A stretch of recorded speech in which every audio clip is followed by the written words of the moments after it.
अस्सलाम वालेकुम नाज़रीन, आप देख रही हैं ENN न्यूज़। खबर शामिल करते हैं बाडा से।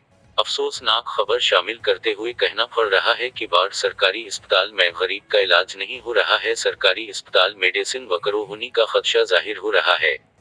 एक माह से लाचार वही दलित को सरकारी अस्पताल में अपनी इलाज करवा रहा है। सरकारी अस्पताल में गरीब को मेडिसिन नहीं दी जा रहे हैं, उसको पर्चा काटकर प्राइवेट स्टोर पर भेजा जा रहा है।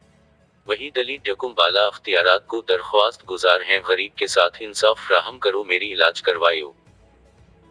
मुझे सरकारी अस्पताल वाली प्राइवेट क्लिनिक के मशवरा देती है, मेरी इतनी औकात नहीं कि मैं सरकारी अस्पताल को छोड़कर प्राइवेट क्लिनिक का बिल अदा करूं। खिदारा गरीब का सरकारी अस्पताल में इलाज क्यों नहीं होता? हम कहां जाएं, किससे इंसाफ मांगी, हमें किसकी पास जाए? इंसाफ कौन देगा? गरीबों कसूर किया है क्या?